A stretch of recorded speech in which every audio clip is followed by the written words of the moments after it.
Oh, oh putain. Oh. J'ai vu la tête de Goldie Roger, frère. Oh, ça m'a donné envie de vomir. Pas le roi des pirates, là, c'est le roi des primates, là. Oui, j'ai volé cette blague pendant un de mes streams. J'ai changé d'avis sur le live action de One Piece. Oui, et je vais vous expliquer quel avis j'ai maintenant. En 2017, Netflix nous a annoncé la production du live action de One Piece. Sauf que le problème, c'est que Netflix n'est pas à son premier coup d'essai en tant que live action.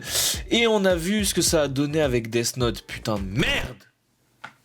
Imo, je crois que c'est moi qu'ils ont contacté pour le rôle de L. Hein. Regarde, imagine-moi avec un masque ici, là, et je suis comme As. Il y a un truc en vrai, non? Sans compter la multitude de live action qui ont été détestés par la critique, c'est sans appel. Lorsqu'on a vu cette annonce, on a été globalement très mitigé. Autant ça peut être un vrai banger parce qu'il existe des live action extrêmement bien faits, comme le live action de Death Note, mais japonais. Cependant, on a vu trop de boosts pour être hypé par cette nouvelle adaptation. One Piece, c'est une œuvre qui a touché tout le monde. Il faut juste voir comment ma vidéo Ne regardez pas One Piece a démarré. Actuellement, elle n'a pas énormément de vues, mais quand je l'ai sortie, il y a eu tellement d'engagement qu'elle est passée première de mes dernières vidéos en termes de statistiques. Tout ça veut dire que le live action de One Piece ne doit pas se foirer. Vous ne devez pas tuer cette œuvre. C'est le message de tous les fans. Et mon message à moi, c'est cette année qu'on a eu les premiers visuels des trailers de cette nouvelle adaptation. On a auparavant eu les images des acteurs qui ont été photoshopés par la communauté pour montrer à quel point ça pourrait être réaliste et ressembler vraiment à la vraie vie. Et en vrai, pour Luffy et Zoro, le casting était plutôt bon, hein, même le Usopp. Et c'est là qu'on a commencé à prendre espoir, qu'on a commencé à se dire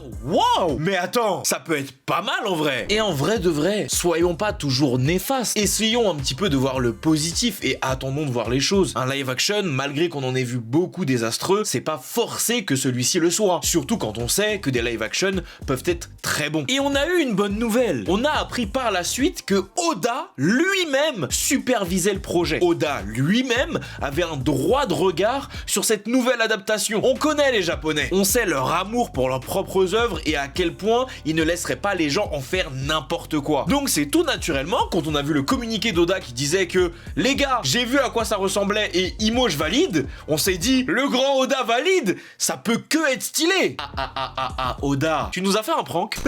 Ah merde, j'ai oublié de mettre le petit Pochita en fond. Bah oui, faut pas oublier la mascotte de la vidéo quand même. Forcément confiant, le créateur nous a donné son feu vert. Le créateur nous a donné sa validation. Mais on va comprendre, est-ce que c'était plus une validation réelle ou un petit chèque qui a été glissé tranquillement?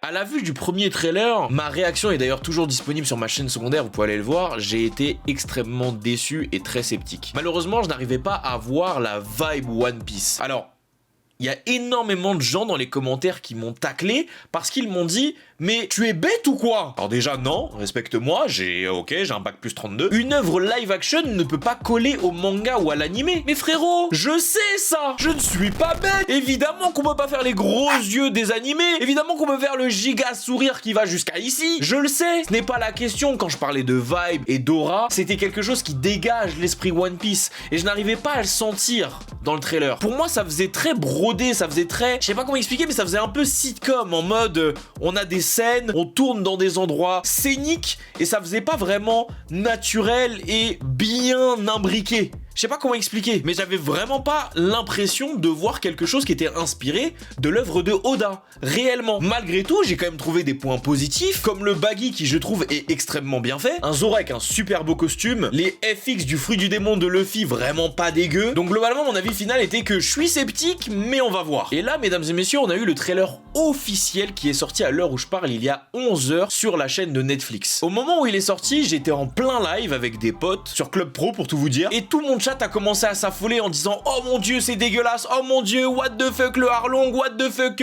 Les vannes ont commencé à fuser. Non, c'est pas Shanks le roux, c'est Shanks le pou. Non, c'est pas Garp, c'est grappe de raisin. Bref, vous connaissez déjà. Évidemment, malgré qu'on était en pleine partie de FIFA, j'ai été un petit peu voir, mais comme on est en train de jouer, j'ai un petit peu survolé. Et effectivement, ce que j'ai vu m'a absolument pas plu. Un Arlong, on dirait, ils lui ont mis des cure-dents dans le nez. Le Shanks qui manque cruellement de charisme. Et je me suis empressé, comme tous les débiles de Twitter, de tweeter pour les stats. Oui, alors Arlong, what the fuck, on perd tout espoir. Au petit matin, j'ai supprimé le tweet, et c'est pour ça que vous avez ce titre de vidéo. J'ai regardé le trailer posément, et j'ai un petit peu changé d'avis sur le live action de One Piece.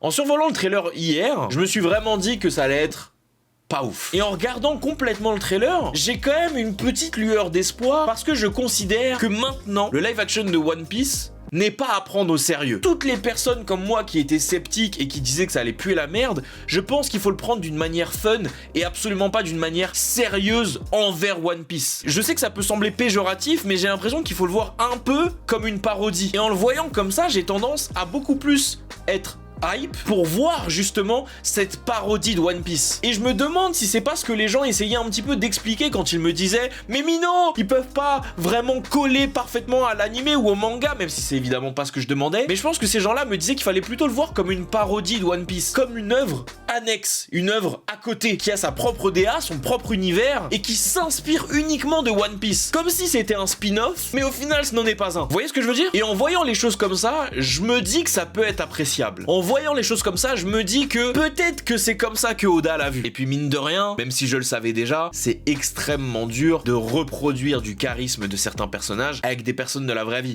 Je sais pas qu'est-ce qu'il faut réellement en penser, dans tous les cas ça sort le 31 août sur Netflix et on sera évidemment les premiers à aller voir ce que ça donne, mais je suis plus aussi sceptique qu'avant. J'ai plus aussi peur qu'avant parce que je me dis vraiment qu'il faut le voir comme une parodie. Je sais pas ce que vous en pensez, mais j'ai l'impression que c'est un peu le message qu'on veut nous montrer, le message qu'on veut nous faire passer et qu'au final c'est pas si moche que ça, c'est pas si dégueu que ça. Faut juste arrêter de voir le côté sérieux de reproduction de Love One Piece. Et que ouais, il faut accepter que le roi des pirates c'est le roi des primates. Il faut accepter que Garp ce sera peut-être grappe de raisin. Il faut accepter que Shanks ce sera Shanks le pou. Il faut accepter que Arlong ce soit Harpon. Et je pense qu'en acceptant tout ça on pourra apprécier plus grandement le live action. Après évidemment tout ça n'est que théorie. On verra le produit final.